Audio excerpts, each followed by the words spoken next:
नमस्कार, खबरों में आप सभी का बहुत स्वागत है। आपके साथ मैं हूं सचिन वर्मा। आज से उत्तराखंड विधानसभा का बजट सत्र दोपहर 3 बजे पेश होगा। वित्तीय वर्ष 2026-27 का बजट सदन में सरकार की आर्थिक दिशा साफ होगी।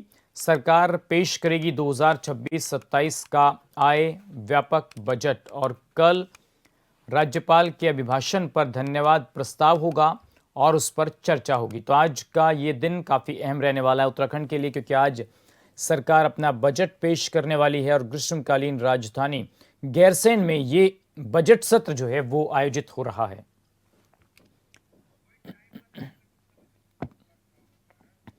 तो सरकार पेश करने जा रही है अपना बजट, और इस बजट में क्या कुछ मुख्य चीजें रहने वाली हैं, ये बड़ा सवाल है। हालांकि सरकार दावा करती है कि उनका बजट गरीब पिछड़े तबके के लिए, युवाओं के लिए, महिलाओं के लिए ये रहने वाला है। और गैरसैंण में उत्तराखंड विधानसभा का बजट सत्र जो है वो शुरू हो रहा है और 9 मार्च से लेकर के 13 मार्च तक का ये सत्र रहने वाला है। तो क्या कुछ रहने वाला है आज बजट में खास, हमारे सहयोगी विशाल हमारे साथ जुड़ गए हैं। विशाल, बजट को लेकर जो तैयारियां हैं, किस तरीके से क्या कुछ होने वाला है? बिल्कुल सचिन, देखिए हमारे दर्शकों को मैं बता दूं कि बजट की जो कार्रवाई थी वो 11 बजे से शुरू भी हो गई है और ऐसे में राज्यपाल के अभिभाषण के साथ बजट की शुरुआत जो है वो हुई है और तमाम जो पक्ष विपक्ष के नेता हैं वो सदन के भीतर भी पहुंच गए हैं और कार्रवाई का हिस्सा भी बन गए हैं। और ऐसे में अब क्योंकि राज्यपाल यहाँ पर पहुंचे हुए थे तो सुरक्षा व्यवस्था के भी कड़े इंतजाम देखने को यहाँ पर मिले थे। और ऐसे में क्योंकि बजट काफी खास माना जा रहा है सचिन, और इसको लेकर के पहले ही ये कहा जा रहा था कि इस बार का जो बजट आएगा वो उसमें 10% तक बढ़ोतरी की जाएगी, यानी कि 1 लाख करोड़ से अधिक का जो बजट है वो इस बार सदन के पटल पर रखा जाएगा, वो पेश होगा। और कई ऐसे विधेयक हैं जिन पर चर्चा भी होगी। और हालांकि कानून व्यवस्था को लेकर लगातार जो विपक्ष है वो घेरते हुए भी राज्य सरकार को नजर आ रहा है। हालांकि जो अभिभाषण के दौरान हो हल्ला है वो भी देखने को मिल रहा है और ऐसे में जो विपक्ष के नेता हैं जो पहुंचे हुए थे वो लगातार हल्ला करते हुए नजर आ रहे हैं। वो बढ़ती महंगाई, कानून, बेरोजगारी, महिला अपराध और तमाम ऐसे मुद्दे हैं जिनको लेकर के वो सदन के भीतर भी हल्ला कर रहे हैं और बाहर भी। तो यानी कि सरकार को घेरने की जो पूरी मंशा थी, जो पूरी योजना थी, उसमें विपक्ष के जो नेता हैं वो लगातार अपनी भूमिका में नजर आ रहे हैं। और हालांकि सुरक्षा व्यवस्था की अगर यहाँ पर बात की जाए तो अलग अलग जोन में, अलग अलग सेक्टर्स में क्षेत्र को बांटा गया है। तमाम जगह पर बैरिकेडिंग लगा करके चेकिंग की जा रही है, क्योंकि ये भी देखा जा रहा है कि यूकेडी हो या फिर कांग्रेस के जो नेता हैं वो भी सड़क से जो है वो घेरने का काम कर रहे हैं। यानी कि पूरी तरह से कहा जा सकता है कि सत्र को लेकर सत्र की शुरुआत जो है वो बड़ी हंगामेदार शुरुआत भी हुई है। हालांकि राज्यपाल का अभिभाषण जो है वो भी इस दौरान जो है जारी है और कहा जा सकता है कि इस दौरान विपक्ष खूब हो हल्ला के साथ नजर आ रहा है सचिन जी। लेकिन विशाल, सवाल ये है कि देखिए, एक दिन शायद इतिहास में पहली बार ऐसा होगा कि राज्यपाल का अभिभाषण भी हो रहा है और उसी दिन बजट पेश हो रहा है। तो इस तरीके की जो चीज़ें हैं, ये जो हो रही हैं इतिहास में पहली बार उत्तराखंड के, जो मुझे लगता है, तो क्या ये एक अलग प्रारूप माना जाए और क्या किसी जल्दी में तो नहीं है सरकार? और देखिए बार बार विपक्ष हालांकि यही सवाल उठा रहा है कि बहुत जल्दीबाजी में चीजें कराई जा रही हैं। हालांकि विपक्ष के क्योंकि लगातार हम लोगों ने जब इंटरव्यूज किए या उनसे बातचीत भी की तो तमाम जो विपक्ष के नेता है उनका ये कहना है कि कहीं भी ऐसा नहीं होता है कि आप बजट सत्र को इतनी जल्दीबाजी में करें, उसके लिए थोड़ा समय लेना चाहिए। हालांकि एक लंबा समय रखा गया था क्योंकि 9 से 13 मार्च तक का अगर बजट सेशन था तो उसमें पहले ये कहा जा रहा था कि शायद 11 मार्च को जो है वो बजट पेश हो सकता है। लेकिन अगर 9 मार्च को ही बजट पेश करने की जब ये बातें सामने आई तो कहीं ना कहीं जो विपक्ष है वो विपक्ष के नेता बड़े नाराज हैं, उसको लेकर के हल्ला भी करते हुए नजर आ रहे हैं। और वो साफ तौर पर कह रहे हैं कि इतना आनंद फानंद में बजट सत्र क्यों चलाया जा रहा है, आखिर इसके पीछे की मंशा क्या है। उनको ये लग रहा है कि क्योंकि पहले वो ये डिमांड कर रहे थे सचिन की सत्र को कम से कम 21 दिन चलाया जाए, लेकिन आनंद फानंद में आपने पहले बजट को 5 दिन का किया और फिर अब उसको भी और कम करने की कोशिश की जा रही है। तो विपक्ष के नेताओं का ये कहना है कि शायद सरकार जो है वो सत्र की अवधि को और कम करना चाहती है। हालांकि विपक्ष जो है वो चर्चा के लिए समय मांग रहा है, वो अपनी बातें, अपने मुद्दे उठाने चाह रहे हैं कि जनता के मुद्दे हैं उनको उठाया जाके। लेकिन ऐसे में देखिए विपक्ष पूरी तरह से जो संतुष्ट है वो नहीं हो पा रहा है और विपक्ष जो अपने मुद्दे उनको लेकर के आ रहा है। और साफ तौर पर कहा जा सकता है कि एक दिन में जिस तरह से अभिभाषण भी होगा और बजट भी पेश होने की जो चर्चा है उसको लेकर भी लगातार जो है सवाल उठते हुए सचिन नजर आ रहे हैं। जी, तो इस बार विशाल जो बजट पेश होने जा रहा है कुछ इस समय बाद, तो क्या उसमें ये मान लिया जाए कि भाई आज युवाओं के लिए, गरीबों के लिए, महिलाओं के लिए मुख्यमंत्री जब घोषणा करने वाले हैं, कुछ बजट में जब भाषण हो रहा है, तो उसमें कुछ ऐसी चीजें आ सकती हैं? देखिए बिल्कुल साफ तौर पर, क्योंकि ये कहा जा रहा था, मुख्यमंत्री पुष्कर सिंह धामी ने भी साफ तौर पर इसको लेकर के कहा था कि सभी लोगों से उनसे सुझाव भी मांगे गए हैं, अलग अलग तबके के लोगों से वो सुझाव लिए गए हैं। जन जन की सरकार जो योजनाएं चलाई जा रही थी उनमें भी जब धामी पहुंच रहे थे तो वो लोगों से बातचीत कर रहे थे कि किस तरह का बजट इस बार उत्तराखंड के लिहाज से होना चाहिए। हालांकि क्योंकि हमने इससे पहले केंद्र का बजट भी देखा था सचिन, तो उसमें भी पर्यटक क्षेत्रों के लिए कुछ गाइडलाइंस आई थी, या फिर कहा जा सकता है कि जो ट्रैकर्स थे, जो ट्रैकिंग है, या फिर जो पहाड़ों पर जाते हैं उनके लिए भी कुछ बजट में प्रावधान किया गया था। तो उम्मीद यही लगाई जा रही है, क्योंकि अपना जो प्रदेश है वो पर्यटन प्रदेश है, बड़ी संख्या में लोग आते हैं, दूर दराज से लोग पहुंचते हैं, तो उस क्षेत्र में युवाओं के लिए काम किया जाए। हालांकि अब ये भी देखा जा रहा है, क्योंकि धामी सरकार जो है वो पूरा फोकस में है कि किसानों के लिए काम हो, महिलाओं के लिए ये बजट हो, और जी। जो उस तबके के लोग हैं जिनको लाभ नहीं पहुंच पाता उन तक भी योजनाओं का लाभ पहुंचे। तो हर वर्ग के लिए इस बजट को बनाया गया है ताकि सभी समावेशी ये बजट रहे। तो उसको लेकर भी पूरी चर्चा जी। हालांकि पहले कर ली गई थी सचिन, और ठीक। अब जो है वो रूपरेखा चलिए अब यहाँ ठीक पर है देखने को विशाल, मिल आप जानकारी के लिए आपका शुक्रिया और नजरें बनाए रखिएगा कि दिन भर आज क्या होता है विधानसभा में। बढ़ते हैं आगे और बड़ी खबर का रुख कर लेते हैं। एक और अहम जानकारी आ रही है, उत्तराखंड में मौसम का मिजाज बदल रहा है। पहाड़ी इलाकों में आज हल्की बारिश के आसार नजर आ रहे हैं। देहरादून में तापमान 30 डिग्री के करीब है। पहाड़ों में सामान्य से अधिक गर्मी फिलहाल महसूस की जा रही है। इसके अलावा पिथौरागढ़ और बागेश्वर में हल्की बारिश जो है वो दर्ज की गई है। मौसम विभाग ने ऊंचाई वाले इलाकों में बारिश होने की संभावना जाहिर की है। तो देखिए, देहरादून में जो तापमान है वो लगभग 30 डिग्री के आसपास है और प्लेन्स में भी इसका कुछ थोड़ा असर देखने को मिल रहा है। तो मौसम से जुड़ी हुई अहम जानकारी आपको दे रहे हैं, जहां पर अधिक गर्मी पहाड़ों में फिलहाल महसूस की जा रही है और उसका असर ये होता है, कई बार ये गर्मी जो है बारिश का कारण भी बन जाती है। हालांकि जो पिथौरागढ़ है और बागेश्वर है वहां पर हल्की बारिश जो है फिलहाल दर्ज की गई है और पिछले कई दिनों से ये कयास लगाए जा रहे थे कि उत्तराखंड में मौसम का मिजाज जो है वो बदल सकता है और ठीक इसी तरीके से जो ऊंचाई वाले इलाके हैं वहां पर बारिश की जो संभावनाएं हैं वो लगातार जताई जा रही हैं। तो उत्तराखंड में मौसम का मिजाज फिलहाल बदल सकता है और सीधा रुख कर लेते हैं। मेरे सहयोगी योगेश आर्य हमारे साथ जुड़ गए हैं। योगेश, मौसम का मिजाज बदलने की खबरें पिछले कई दिनों से सुन रहे थे, तो फिलहाल पहाड़ों में किस तरीके का मौसम देखने को मिल रहा है?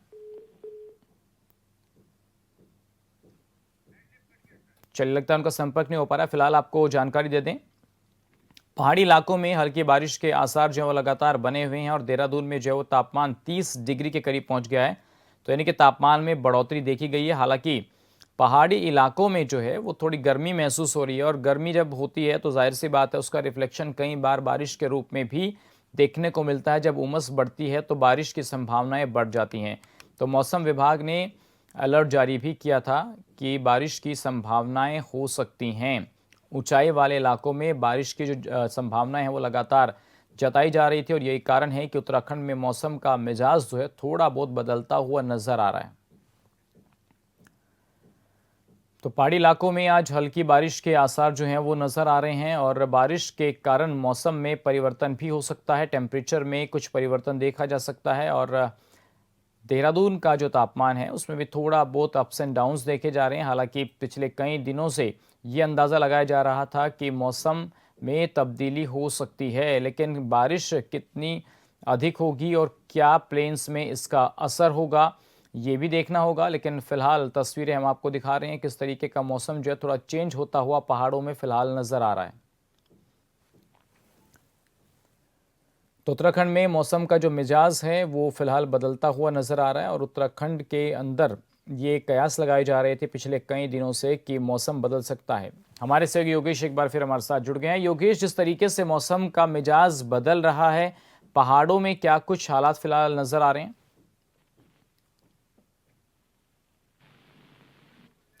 योगेश, आपको आवाज आ रही है?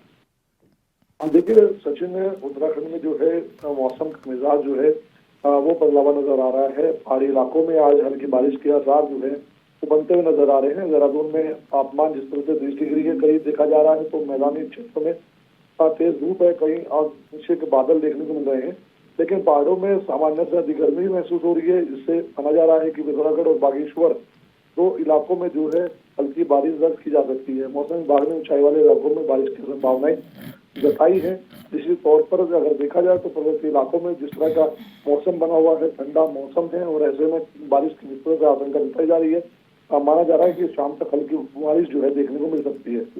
जी, तो योगेश, प्लेन्स में क्या तापमान बढ़ने की उम्मीद है? मौसम विभाग क्या इसके लिए जानकारी दे रहा है कि आने वाला जो 2-4 दिनों का समय है, क्या उसमें कुछ प्लेन्स में भी बारिश होने की संभावनाएं हैं? देखिए सचिन, हल्की बारिश से जो है पहाड़ी इलाकों में जो मौसम परिवर्तित होगा उसका असर जो है मैदानी इलाकों में देखने को मिल सकता है, लेकिन इतना राहत नहीं मिलेगी कि जितना जो है कि गर्मी से काफी राहत मिलती नजर आएगी, क्योंकि तापमान में लगातार वृद्धि हो रही है। 30 डिग्री के करीब जो है तापमान पहुंच गया, तो निश्चित तौर पर राहत तो नहीं मिलेगी इतनी, लेकिन ये है कि मौसम बदलने वाला है, तो निश्चित तौर पर जिस तरह की संभावनाएं मौसम विभाग की ओर से व्यक्त की जा रही है, तो निश्चित तौर पर देखना होगा कि किस तरह की बारिश होती है, क्योंकि हल्की बारिश की संभावनाएं जो है मौसम विभाग की ओर से जताई गई है। जी। चलिए योगेश, आपका शुक्रिया इस तमाम जानकारी के लिए। तो आपने देखा किस तरीके से पिथौरागढ़, बागेश्वर में हल्की बारिश फिलहाल दर्ज की गई है और मौसम को लेकर के ये हमारे सहयोगी ये अहम जानकारी दे रहे थे, जहां पर मौसम विभाग ने ऊंचाई वाले इलाकों में बारिश की संभावना जताई है और मौसम में थोड़ा बहुत परिवर्तन हो सकता है आज के अगले 3-4 दिनों में।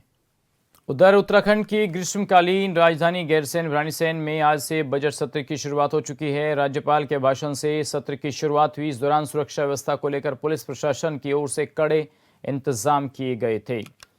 तो ये खबर हम आपको बता रहे हैं, गैरसैंण में बजट सत्र जो है वो फिलहाल शुरू हो चुका है। राज्यपाल के अभिभाषण से बजट सत्र की शुरुआत हुई है और उससे पहले सुरक्षा व्यवस्था भी चाक चौबंद वहां पर नजर आई। इसके अलावा मुख्यमंत्री पुष्कर सिंह धामी ने दिन में सुबह मॉर्निंग वॉक किया और खाने की व्यवस्थाओं का भी जायजा लिया। ग्रीष्मकालीन राजधानी गैरसैंण में बजट सत्र आहूत हो रहा है और ऐसे में 11 बजे से सत्र की कार्रवाई जो है वो भी शुरू हो चली है। तमाम विधायक जो हैं वो पहुंच गए हैं, मंत्री पहुंच गए, मुख्यमंत्री और विधानसभा अध्यक्ष भी मौजूद हैं। राज्यपाल के अभिभाषण से इसकी शुरुआत भी हो गई है और तैयारियां आपको यहाँ पर हालांकि दिखाएंगे कि यहाँ पर पुलिस प्रशासन भी पूरी तरह से एक्टिव मोड में है और पूरी तैयारियां जो है वो चाक चौबंद कर ली गई हैं। विधानसभा को पूरी तरह से सजाया भी गया था ताकि जो परेड है वो भी उसकी भी सलामी राज्यपाल ने ली और हालांकि इससे पहले विधानमंडल दल की बैठक भी हो चली है और ये भी बताया जा रहा है कि इस बार का बजट सत्र काफी खास भी है, क्योंकि इस बार ये भी बताया जा रहा है कि इस बार का बजट भी बढ़कर के आएगा, यानी कि 1 लाख करोड़ से अधिक जो है इस बार का बजट रहेगा। हालांकि मुख्यमंत्री पुष्कर सिंह धामी ने ये कहा है कि उन्होंने सभी समावेशी लोगों से बातचीत भी की और समावेशी ये बजट हो, सबके लिए ये बजट हो, इसको लेकर भी खास फोकस किया गया था और सभी के सुझाव भी लिए गए थे, जिसके बाद बजट जो है बजट भी पेश किया जाएगा। हालांकि आज से सत्र की शुरुआत हो गई है और तमाम पक्ष विपक्ष के जो लीडर हैं वो भी विधानसभा के अंदर हैं, मौजूद हैं और आज सत्र की कार्रवाई में वो भी भाग ले चुके हैं, यानी कि तैयारियां जो है वो भी यहाँ पर चाक चौबंद देखी जा रही है। हॉर्नबिल टीवी के लिए भराड़ीसैंण गैरसैंण से विशाल। मुख्यमंत्री पुष्कर सिंह धामी ने भराड़ीसैंण में मॉर्निंग वॉक की, जिस दौरान विधानसभा सत्र को ठीक से चलाने में मदद कर रहे सफाई कर्मचारियों, पुलिसकर्मियों और दूसरे स्टाफ से मुलाकात की। उन्होंने उनका हालचाल पूछा और उनसे बातचीत की। इसके बाद मुख्यमंत्री ने किचन से खाना बनाने की व्यवस्थाओं का जायजा लिया। उन्होंने वहां काम कर रहे स्टाफ से बातचीत की और उनके काम करने के तरीके और ज़रूरतों के बारे में जानकारी ली। इसके अलावा सीएम ने जिम में कुछ समय एक्सरसाइज की और वहां मौजूद सुविधाओं का जायजा लिया।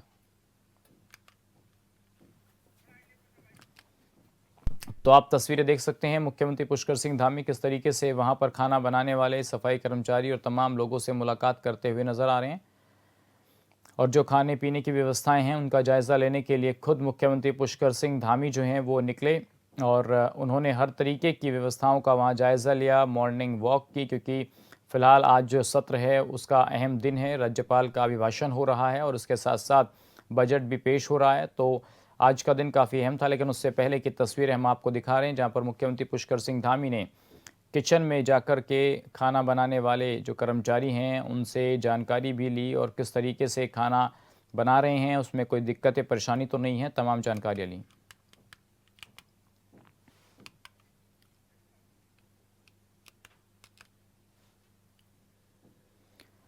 नैनीताल के मलिताल स्थित डीएसए सभागार में संस्था की 176वीं वार्षिक आम बैठक का आयोजन किया गया, जिसमें नई कार्यकारिणी गठन, महासचिव और उपाध्यक्ष चुनने के लिए प्रस्ताव मांगे गए।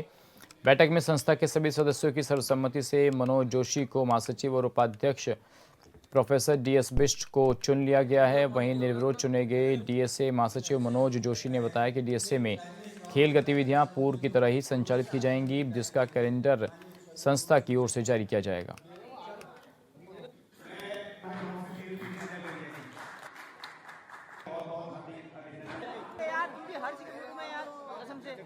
डीएसए में जो पहले से कार्य चलते आ रहा था वही कार्य यहाँ पर होगा और जैसे बच्चे पहले से यहाँ खेलते थे वैसे खेलेंगे।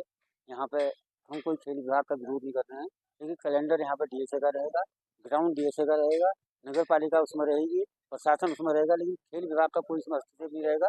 खेल विभाग अपने यहाँ पर कार्यक्रम कराए, अपने बच्चों का सिलेक्शन करे, उसके लिए उसको ग्राउंड हम अवेलेबल करवाएंगे, वो करे, अपने सर्टिफिकेट बांटे, इससे हमें कोई परहेज नहीं है। लेकिन हमारे बीच में इस डीएसए के ग्राउंड के बीच में जो एक 100 साल 150 साल पुरानी संस्था है उसके बीच में आरएसओ कोई कहीं से कहीं चक्कर नहीं आएगा। इसमें खिलाड़ियों को मौका मिलेगा। हम पुराने अपना जो हॉकी ऑल इंडिया हॉकी है और इसके अलावा रामपुर कप है, ये है, उसको आगे बढ़ाने के लिए नैनीताल शहर की जनता के बीच में जाएंगे, प्रशासन के बीच में जाएंगे, उनसे निवेदन करेंगे आप लोग हमारे साथ जुड़े। मेरा कोई अकेले का डीएसए नहीं है कि मैं अकेले चलाऊं इसको, ये डीएसए पूरी नैनीताल शहर की जनता का है, पूरे देश का है। इसमें सब लोग मिलजुल के आएंगे और उसमें माननीय पुष्कर धामी जी का हमको पूर्ण रूप से सहयोग रहेगा। मैं पुष्कर धामी जी का बहुत बहुत धन्यवाद करता हूँ कि माननीय मुख्यमंत्री जी ने मुझे यहाँ पे आने के लिए जो साथ दिया है उसका बहुत बहुत धन्यवाद और आभार व्यक्त करता हूँ। कोचों की संख्या खेल विभाग जाने और खेल विभाग बढ़ाएगा, हम खेल विभाग को पूरी मदद करेंगे, लेकिन कोच यहाँ लोकल पे होंगे और उनका पूरा कैलेंडर जो लागू होगा, उनको किस समय आना है, क्या आना है, किस समय यहाँ पर रहेंगे, अटेंडेंस पूरी डीएसए उनको वो करेगा। रंग पंचमी के पावन अवसर पर धर्मनगरी हरिद्वार में आस्था और भक्ति का अद्भुत संगम देखने को मिला। वहीं कर्णप्रयाग क्षेत्र से माता चंडासु की पवित्र डोली हरिद्वार पहुंची, जहां श्रद्धालुओं ने माता रानी का भव्य स्वागत किया और विधि विधान से गंगा स्नान कराया। मान्यता है कि माता रानी 12 सालों में एक बार 9 महीने के भ्रमण पर निकलती हैं और इस दौरान विभिन्न तीर्थ स्थलों पर दर्शन देती हैं।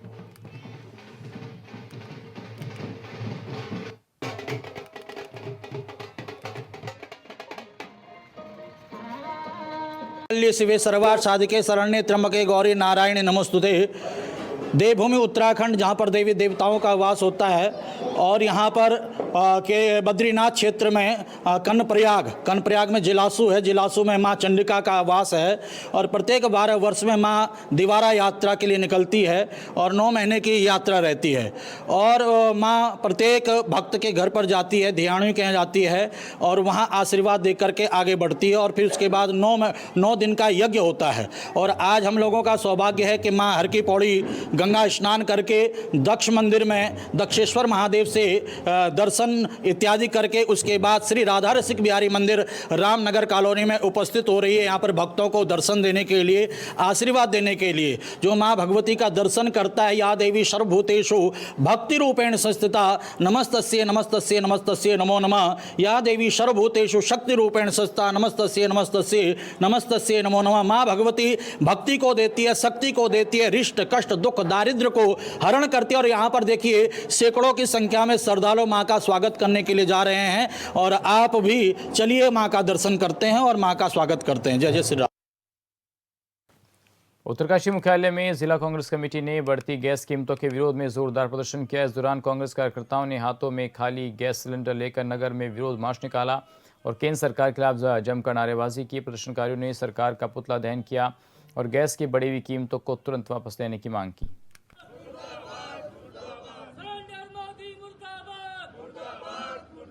विगत 2014 से भाजपा सरकार मीडिया के माध्यम से लगातार बता रही है कि राष्ट्रवाद राष्ट्रवाद राष्ट्रवाद।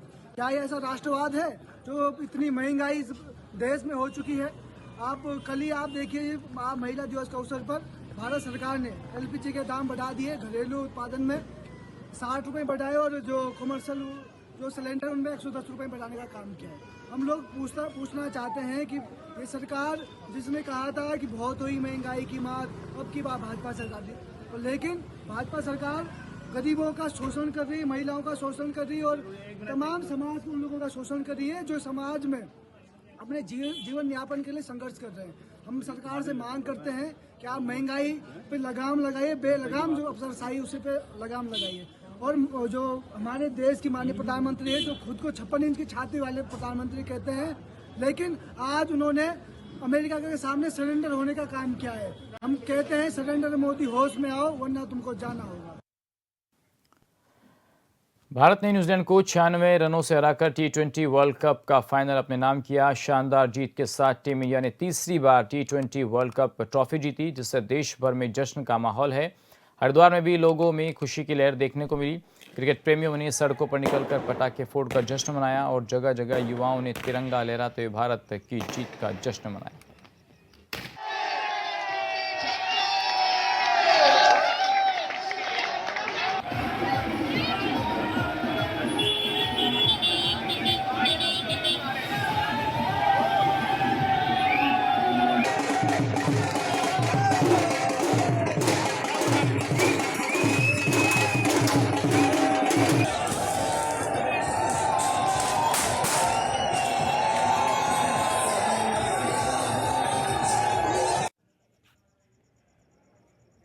लगातार दूसरा वर्ल्ड कप जीतने की खुशी क्यों नहीं होगी। और देखिए आप सड़कों पे, पूरे भारत की सड़कों पे हुजूम निकला हुआ है और बहुत खुशी का दिन है जिसको हम सेलिब्रेट करेंगे। और हम चाहेंगे कि तीसरा वर्ल्ड कप भी 2028 में न्यूजीलैंड और ऑस्ट्रेलिया में खेला जाएगा, वो तीसरा वर्ल्ड कप भी हमारा होगा। हरिद्वार देहरादून राष्ट्रीय राजमार्ग मोतीचूर के पास बड़ा सड़क हादसा हो गया जिसमें कई वाहन आपस में भिड़ गए। हादसे में एक महिला की मौके पर ही मौत हो गई जबकि कई लोग घायल हो गए। बताया जा रहा है कि सड़क पर चल रही एक ट्रैक्टर ट्रॉली के चलते अचानक वाहनों की रफ्तार धीमी हुई, तभी पीछे से आ रही रोडवेज बस, 2 कारें और एक ट्रॉला एक के बाद एक टकरा गए। टक्कर इतनी ज़बरदस्त थी कि मौके पर ही अफरा तफरी मच गई। सूचना मिलते ही हरिद्वार और देहरादून पुलिस मौके पर पहुंची और स्थानीय लोगों की मदद से घायलों को तत्काल अस्पताल भिजवाया।